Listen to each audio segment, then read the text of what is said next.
வணக்கம். அனைவரையும் நமது ஆன்மீக நிகழ்ச்சிக்கு வரவேற்கின்றேன். இந்த பதிவில் குழந்தைகளுக்கு கண் திஷ்டி ஏற்பட்டால் அந்த கண் திஷ்டியிலிருந்து எளிய பரிகாரத்தின் மூலம் எவ்வாறு குழந்தைகளை பாதுகாக்கலாம் என்பதை பற்றி தெரிந்து கொள்ளலாம். இனி குழந்தைகளுக்கான கண் திஷ்டியை போக்குவதற்கு என்ன பரிகாரங்கள் என்பதை வரிசையாக தெரிந்து கொள்ளலாம். பிறக்கும் குழந்தை எல்லாம் அழகுதான், அழகோ அழகுன்னு எல்லோரும் கொஞ்சுறப்போ ஏற்படுகின்ற திஷ்டிக்கு பரிகாரம்தான் கருப்பு திஷ்டி போட்டு. எளிமையாக இது எல்லோராலும் செய்யக்கூடிய ஒன்று. நெற்றியிலும் கன்னத்திலும் இடப்படும் மை போட்டு குழந்தையின் திஷ்டியை போக்கும் தன்மை கொண்டது. சாப்பிடாமல் அடம்பிடிக்கிறதுக்கு முக்கிய காரணம் கண் திஷ்டி இருக்குன்னு சொல்லுவாங்க.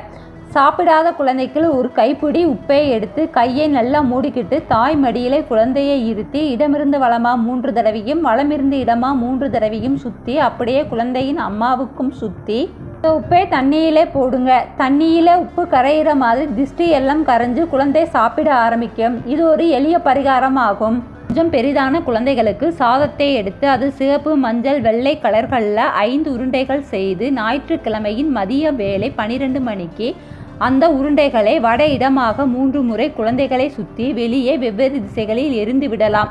அப்புறம் குழந்தையோட கை கால்கள் கழுவிக்கிட்டு நாமும் கழுவிக்கிட்டு வீட்டினுள் உள்ளே வரலாம். இந்த பரிகாரம் திஷ்டி எந்த விதத்தில் இருந்தாலும் விலகி போக செய்யும். குழந்தைகளுக்கு சோறு ஊட்டிய பின்பு தட்டில் மிச்சம் இருக்கும் சாப்பாட்டில் குழந்தையை கை கழுவ வைத்து அதை சுற்றி போடலாம்.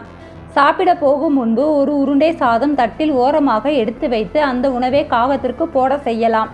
இதுவும் ஒரு எளிய பரிகாரமே. குழந்தை கீழே விழுந்து அடிபட்டு கொண்டால் கீழே விழுந்த இடத்திலிருந்து சிறிது மண்ணை எடுத்து குழந்தையின் தலையை மும்முறை சுற்றி தூக்கி போட்டு திஷ்டியை கழிக்கலாம். கற்பூரத்தை தற்றில் ஏற்றி குழந்தைகளுக்கு வட இடமாக மாறி மாறி 3 முறை சுற்றி அதனை வீட்டு வாசலில் எரிய விட வேண்டும்.